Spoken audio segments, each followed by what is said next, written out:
FM and all your SOMPA and 90.7 Papa to Strasum consider no pay Edema Adesia or more and Cranson and Afenina Ecocosi Frau Nano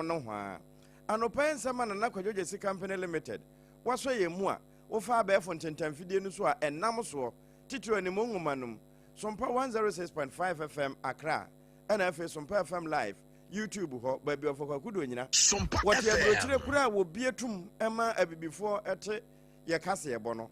e honso air live www.somponline.com and se me nyina yewura tabo atemprence se mufo abobode akwa akoto akwa benya bia kenkan na anopayin samon na kwadwoje si aso asena eba no de edi mu akotena abati bi ne se Temoy refinery ya fra ne to enhira nka nyame se de abrewa yipma kwa mu a ebe ye adwuma na sen na mu nsamote pa ye de brew Ghana ene Japan ya kaya ntama banchire mu sentampe homa na nkomo be na apie frechire anopai eba ewo kase no mu wono mu ewo asinja aka yewura Jonintim Fojo ne mpeso yaso wo manya post station fefefe na mabu na ewo ho ene onabo na yes adwuma yi ye de mu nsam ebrew good board enkomo ebobo bae firi na no enra ene ni nuanom no Professor Bopin waka asem bi de afa ho kire se we dead pefe se ebia yebo no a ye de ton gold no ewo fom dodo enti ebi no mo fa ye se nwa sada na ye bebo na fe ye wura sirementi fedo asuafo bi a wo mo wo de go die primary school wo mo huna mane se wotefo dwabirim fom na kire eye de entia atifi ho a na chef failatu so wonem no kukaton wa kukupan wo kukuye no wode command aduafo a wonom watamale afi ye bekwa amanone Japan mamu bronya ye di wo Ghana baabia chie nura obrempo na de beto so se wo kofa nyina mosi no tamfo nyina traffic achie no wo mo de achie enam so manipa mienu kura wo moti nananom ewanse do we ni afoforo ena no pai midimafo Herbal Center Dr. Time da so da no poku ase mayira ena ebu akwa agogo wo gogo yade na wo yira yare waso ye mo no pai Jos hot kenke shisheshe tutu efiri ma no pai tutu unyanya shito bi to ho na wonche na mbia ho na wo amanya ba bia ewu nemowe wode matufo nti mo a motonton dokono no eno ene mo mfaso so mpa kunafo achade abusua enyansi wode eba mu a ebeye na enhira no obekoso aye mu fafafo sabere momomo ene ma adwuma no so wonso kakra bia wo ho no obetimi de atoso na wode asotwe di ampon ahwe se wo mi osoro mfense ntoni nhira mfa ma wo a 0598559802 Tera One Media and as a Blessed Foster any day beba sana 0241272990 and also bomwa and now the fawa and also ebeba 2074 etituodudo and ayaya na be for kwanso a edomaboa ama immune na boostu and nekita me mu anope triple way man AGYA APPIAH APAM DADAA yaboma bombeletia mabesie mebe ensem no amawo SOMPA FM nchiremu yehwenwo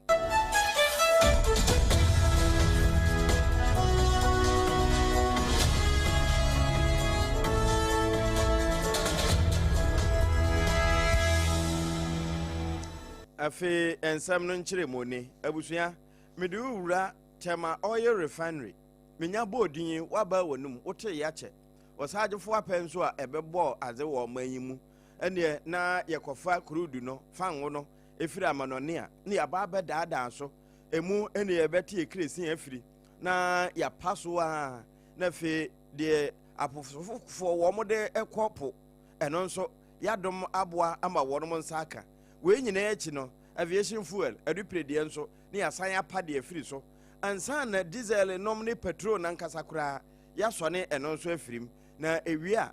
ni bini no kura ye kohwe agu no ayeko tade na ye de no no akan ya kwan so nanso efiri bra to na pre nyina bubui ene crude no se ye kra no ana je ye kra ni nyina ne ya soso so awie enti se ye be kra ko tade bitumi no kra e de agu ya kwan so a eno so je ye kra e de ba enti na ama o ma ye kurakura hwenhwen pate ku motoro so nanso ni nyina no meko bi ye nko no kwanti ni yentime nka ne kese na no na nhira nka nyame se de tema oil refinery enya ye adwuma sanse major turn around maintenance ye frɛ ne tam tie ambɛkɔ so ɛwɔ tɔ hɔ no aboa ama sese deɛ wɔn mu bibia atumi ayɛ adwuma bɔsome bɛyɛ sɛ miɛnsa ani akyire ɛna wɔn mo de yɛ sɛ adwuma yi a wɔn mo toto bibia mu emiemie abotum hohoro bibia sɛ wɔhohoro na ne yɛ sɛ wɔsesa no wɔn mo asansa ne nyinaa na no ɛna wɔn mo de ato so sɛ sese deɛ nyame ada ama abrewa wɔyi poma kwan mu ama tɔ ɛsan ba bɛyɛ adwuma bio nti wɔn mo ntumi koraa no sɛdeɛ kane nanka yɛ nane no ɛnɛ koraa emu asa bie nti sɛdeɛ nanka 28,000 barrels ɛna nanka ebetumi ananeɛ no ɛnɛ 45,000 barrels ɛna yɛbɛnaneɛ na atumi aboa ama ɔman yi yɛ nneɛma atumi ayɛ yie na wei wɔn mo nya adagye kyerɛ ho krataa ɛno da memene yɛ ɛna wɔn mo ɛde bɛto pono so a Sompa 106.5 FM Accra yɛnso yɛbɔ mu ɛde ama yɛtiefoɔ aba ne se ne wɔka kyerɛ wɔn mo a ɛdi patro ho dwa wɔn nsa homa no ho ɛwɔ ɔman yi mu nyinaa sɛ deɛ tɔɔ no na yesu ho Thomas work no sɛ deɛ tɔɔ ɛyɛ adwuma na ɛbɛyɛ adwuma yɛn nyinaa nso ɛmfa yɛn ho nhyɛm sɛ de bɛyɛ na ɛso mfa soɔ no ɛbɛba ɛde ama ɔman yi na tɔɔ ɛyɛ adwuma yi wokɔ aman bi no mo te sɛ Japan no mo a wɔn mo nso petrol no wɔn mo hia papaapa na wɔn mo nso wɔ anamusifoɔ ɛwɔ yɛman yi mu na no ɛna ambassador of Japan to Ghana Hiroshi Yoshimoto akwa wɔ man yi deɛ ɛba sɛ wɔhwɛ amanɔne ho nsɛm so panin kwankyerɛfo a wɔda aboboa no ambassador Khadija Idrisu ɛwɔ nakakye na ɛhɔ nkɔmɔ no ɛna wɔn kyɛ sɛ sei Ghana ne Japan kane ne nyinaa no na yɛdi kaso bɔ mu deɛ nanso wɔn ayere mu paa sɛ amantantwe a ɛbɛboa ama yɛ nneɛma nyinaa tumi atɔɔtɔ yie nti sɛ ɛba yɛ adesua mu saa bere yi a digitalization yɛkɔ abɛɛfo adesua yɛ a yɛsan akɔfa STEM ɛde aba abɛka ho yi ɛwɔ sɛ yɛtumi ɛne aman a wɔn ahu wɔn nsa hohoro deda no ɛtumi pim abatire na aman yi bi ɛne Japan ɛno sɛ ɛho ɛna ambassador Khadija Idrisu wɔkyerɛ sɛ nɔkwasɛm ni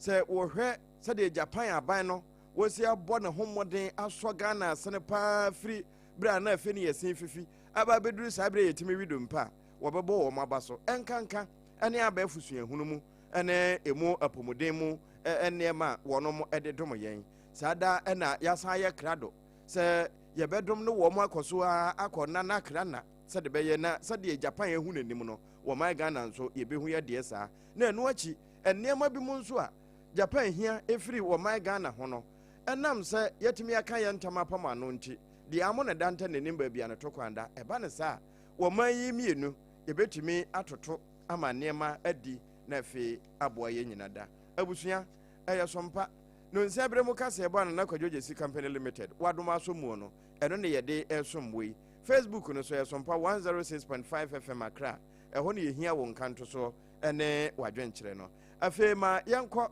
mfimfini mantamu baabi a Kingdom 106.1 FM wɔwɔ akasi ɛdeda mu no na afa hɔ nso Sompa FM mansi no ɛhɔ ne butuo na asen jaka ɛyɛ nkurotam a ɛhyehyɛ asen South abato mpɛsua n'ase no emu bi na timamufo a ɛwɔ hɔ se kane no no wɔn wɔ banke ɛwɔ wɔn mpɔtam hɔ nanso akorɔmfoɔ di wɔn ani sɛ prefa ewieɛ no ɛma wɔn sesa wɔn kukuru wɔn kaka nyinaa firi hɔ sɛ wɔn ntumi ntena asen jaka bio ɛnyɛ adwuma ne nyinaa ne sɛ akorɔmfoɔ mma wɔn nya sɛbi animu koraa na obi nso aba abɛhwɛ bi na ɛno na ɛnam so ama mmabu na ɛwɔ hɔ ka wɔn ho bom asen jaka youth association wɔn mo si abansoro fɛfɛɛfɛ na saa abansoro yi ɛnyɛ wɔn nko panin a wɔn ne tua wɔn ano Reverend John Ntimfɔdwo wɔn ne mmɔdemmɔ ka ho bi paa ɛna etimi baa mu na kyikyerɛ ni ɛde ma Asenjaka Youth Association ɛyɛ chairman Kwame na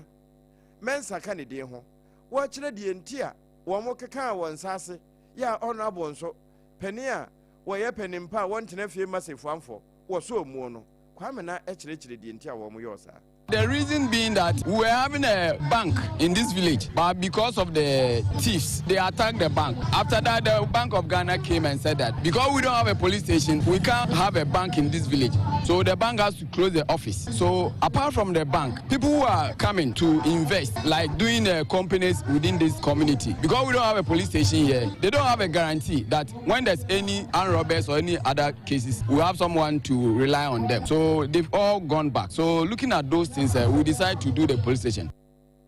The entire Wamo AC police station, no, and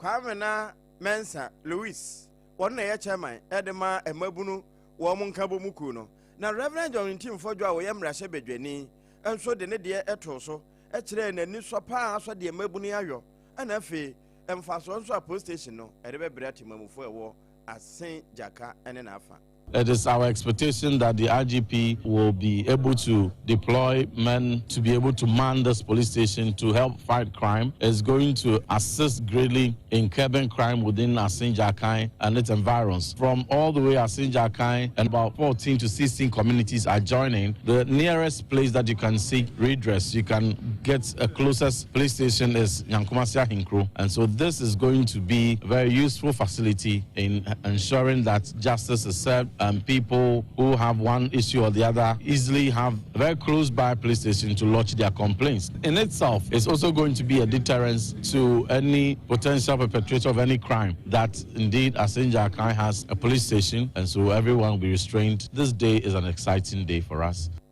Saturday, a Nijida pa at the Mayan. Wano anem Rasabedenia, wo Asin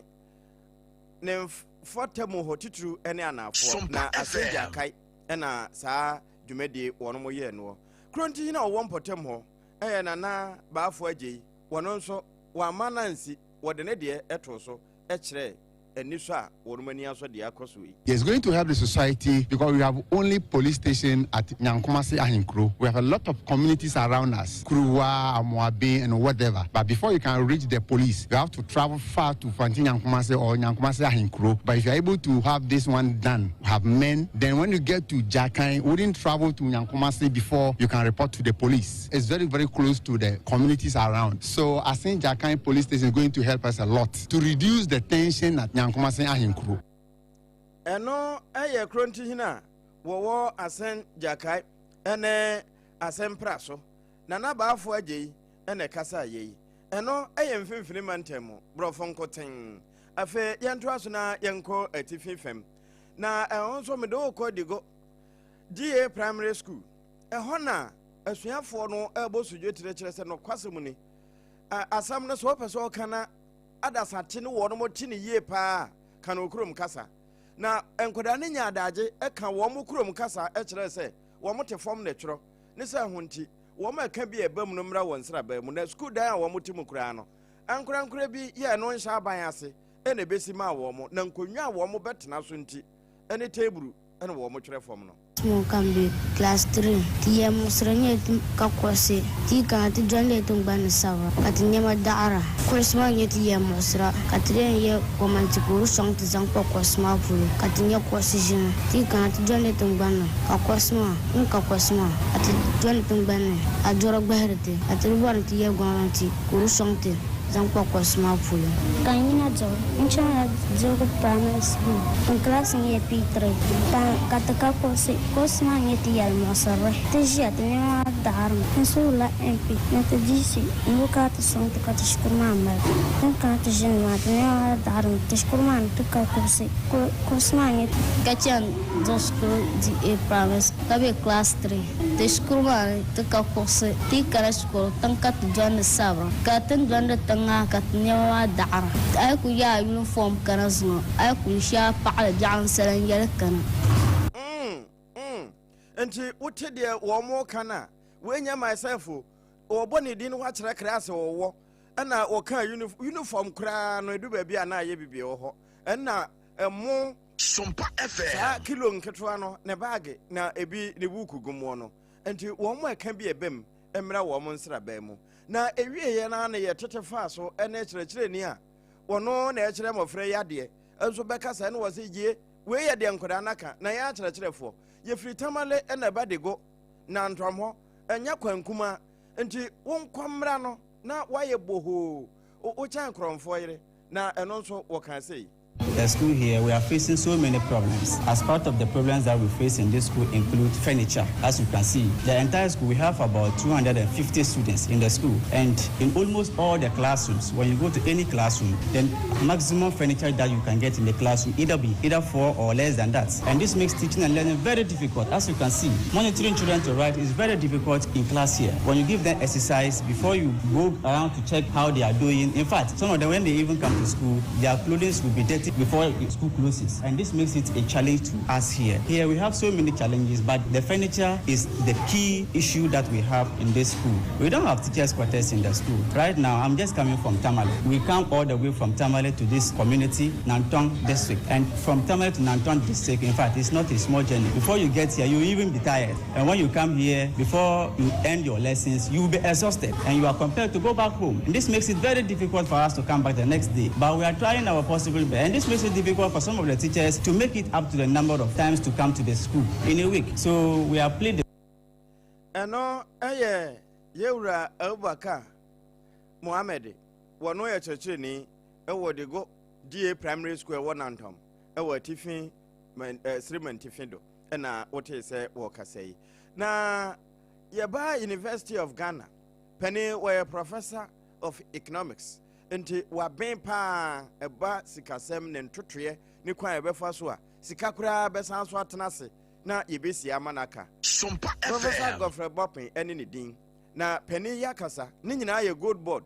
enkomo a ene na nenam ho de amefofo aka ene de yewura sabija mfin so wo de aba beto so eche se amefofo de wo mo kan ye wo mo kurom kasa borofo na nso se uba ye de mu na bubu mu e de ba ye kasa mu a enye se de wo mo ehunu no saa na tie esan se onya adaje kura abobo so kire Ghana for se good board yi e ba ya wontimi muwa bibia no kura no $10 billion de waboa no kura de ato ho a e boa ma wo man yetimi anya yen ho na yabo yen bra breko a yenko obi ma so bosiabo na saa nkomo yi ya wo ka wie ye no na IMF fo nso eso wo mo nso aye wo mo hwehwemu na wo mo de no $214 million eye eka yabo titru ni gold board wo mo dwumadie mu na no na nra yewura samija mfi be yi ano che se gold board no se bi nyese wo mo hye adwuma ase no ne ye pagya sika bi hye won sasa mo nyi wei na mo mfanya adwuma na ye hu bosomi bia na mbenya wo so na afi bia de mbenya wo so wo mo na mo ntuo mpo no eka se wo mo ekwa akobra wuo no wo so mpafe eka enti wote se na mo so fo ko ha ya kwa bru wo mo ya sese wo mo kai enya ka na aba na nso asa we bia no ye nwene nkoho na ye de bobo adum ne adan na Professor Bopin say we ayete se mirikaboa eba benyane daboa ne se hunti no se sika ko dwadie no kwan wo no mo fa so eto free wo no ma akwa ye ho adwuma ne nsem ne sade wo mo nso bekwa akoton no se ebo na anyina ba bi fa akwa ebewie no na amadwadie na aye bibie wo ho enti we de nyame na wo firi so aba abegye ama IMF fofo edi kan boso eno no nkyere se maye nunu ye ho na mom ebra so se yada ebenyane ewo yesika okọ dwadie mu afe ye bewie kase no na ansa na mamemfa nko Srimantifin se okai chef Feila maame no a wonu anuane ma ebinom kokọ se kete wo na boboa no tamela asem na mekan kuketon wonu aya no anopa awie anwumre ewie ye Guinness Book of Record mu no maame na asa aka ne ho bio na de wonu aye no jollof enuane no tali ateta so nya asem ketwa na wabo preti ma ye busa na serve be na de be serve sompa kunafo achade ne bia na o se ebo sade mo kase nyamsompa ne so obi hwe nyinse ne nyanka ne woni bi no apirisafo ka ho entime tamala apirisafo na menua ama wo no madie na chef Feila enya adaje kire die ntia waye de waye na wanya ne salade na bro nyada na wo ye sa de no Our brothers and sisters should not be neglected. They should not be abandoned. They should not be left to rot behind the walls. Should you have the opportunity to once again have freedom outside, I want you to know that that freedom is extremely expensive. You don't want yourself in here. You are in here because of circumstances. We love you with the deepest part of our hearts, and we want you to join us back into the society. We as a failure to ena wokasa edechere naduafo a worum watamale bra na omo sefo omo no na sa dwumadie nso ede tamale central mrashabedwani professor Alidu Sedu wodne ko ase bi na enna professor be chese we die enyame so adwuma pa ena se failure to wayo no nanso enya de a ebekoso aka ho wo ka kire no se we die ye bose wo de hye sa dwumadie Her ingenuity, her innovativeness, and her love for people, especially the downtrodden in society, has manifested throughout her work. We are very grateful to you, Shefela, and I promise you that I'm going to work with her. And this is not just going to be the beginning, it's now going to be institutionalized. Tamale Central, Mrashebejeni, Professor Alidu Sedu. Na bra Tamale Central Mrashebejeni Ohono, Sabre Krona so na Yura John Lassa, Ali Adolf Mbadeba, no one so ho. And was say, one only the regional minister, na Chef Filetu, one no Yahweh Cremoni, Brunya Dapa, what me aqua, and the dear 4 dear. Why, yeah, Jumani na dear Sonia Mian Suno Wayono. Now, so no sir, regional minister, no, when Jam Marsha file and quanyo, what be your cra na what channel. Shefela has thrown a challenge to me. I am a Christian, and I think Shefela is a Muslim, I believe. And on Christmas Day, Shefela has done this. I want to assure you that when we come to the fasting period, I'll do more. And Shefela, I will show you that you can challenge the regional minister. Nanuna, Deputy Director of Prisons. SOMPA FM. Kofi Akwe, one also Edasie, na what do we can? It is our honest desire that this occasion brings joy and serves as a key reminder of the value of compassion. Enia uti wano eneye penny kwanchrefo abedi echira. Prisons no ohweso tichu wonu ma wo Sriman Tifin Tamale afa wano ene ne ekotie ye. Obed Kofi Akwe. Ye nyina no so na ye na ye hutia wa. Enkofa yaboafo enkrato. Ne enya bape abusua ye bewura Japan mamu. Traffic echi ya enamoso ama nipa mienu kura afaso ati nananam wonse do. Ade kropotin a efrefre saawere husemi no abusua ye de brew. Ene ntiba nkwansa mafidie no ena SOMPA 106.5 FM Accra na ewo pi ya ye de somo. Endpoint Homeopathy Clinic.